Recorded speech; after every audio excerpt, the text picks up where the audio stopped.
Bonjour à tous, aujourd'hui on va parler vélo avec cet ensemble de la marque Gore-Wear.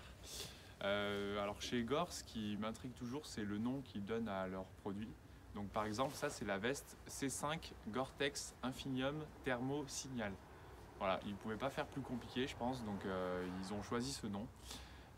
Bon, à part ça, cette petite critique, ce sont quand même des très bons produits. La marque Gore, on sait à quel point elle est réputée et à quel point elle est qualitative. Avec notamment des produits qui arrivent à faire plusieurs choses en même temps. C'est du concentré tout en un et du coup c'est très efficace. Donc cette veste notamment, ce qui va être très intéressant, c'est qu'elle va être coupe-vent de façon très efficace et en même temps très respirable. Ce que peu de produits arrivent à faire, donc ça c'est la magie un peu Gore-Tex. Donc un coupe-vent très fort, une bonne déperlance à l'eau et en même temps une très bonne respirabilité. Donc ça c'est le gros point fort de cette veste.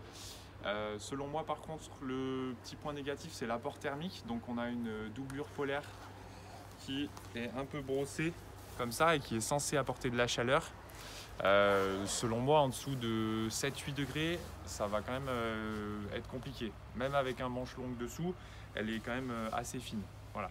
Au niveau de la résistance à l'eau, donc je vous l'ai dit tout à l'heure, il y a une bonne déperlance, c'est pas imperméable à 100%, mais vous allez quand même pouvoir affronter pas mal d'averses avant d'être mouillé.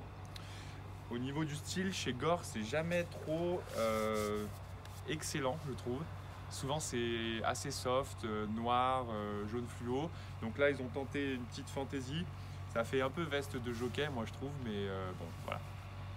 Vous pouvez remarquer que le haut, l'avant est un peu relevé comme ça, alors que le dos lui va être descendant. Donc vraiment adapté au vélo avec les poches dorsales à 3 compartiments, dont une facilement accessible, hop, avec la fermeture éclair. Voilà, donc quand même des choses bien pensées pour le vélo, les poignets élastiques et le petit col qui remonte là avec la protection coupe-vent. Associé à ceci, on va avoir le cuissard. Donc le cuissard avec les bretelles intégrées, d'accord. Hop, qui remonte comme ça à l'arrière. Je ne vous fais pas le striptease, mais vous avez compris l'histoire. Donc les bretelles qui remontent jusque là. Donc cuissard long. Alors lui, à l'inverse de, donc lui c'est le cuissard distance hiver. Distance parce qu'il est conçu pour des longues distances, donc vraiment misé sur le confort.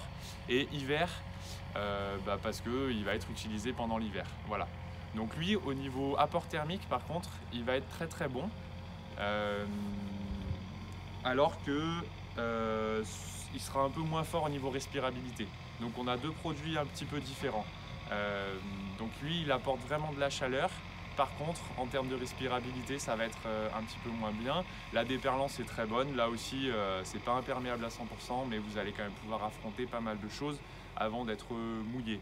Le confort est très bon, je vous l'ai dit, notamment au niveau de la peau de chamois qui a été très renforcée, qui est pensée pour que vous restiez longtemps assis sur la selle. Parfaitement adapté à la morphologie masculine avec une peau de chamois qui est faite pour ne pas trop avoir de pression sur la zone urogénitale, donc ça c'est quand même intéressant. Les deux produits coûtent cher, c'est 200 € la veste, 200 € le cuissard. En ce moment vous les trouvez en réduction, donc ça peut être intéressant. Ça coûte cher, mais en même temps c'est de très très bons produits qui sont très qualitatifs et qui permettent de rouler même par des temps un peu plus compliqués. Même en hiver, vous pourrez rouler grâce à ce genre de produit. Voilà, vous aurez plus de détails sur mon article. Et puis je vous souhaite de belles balades par tous les temps.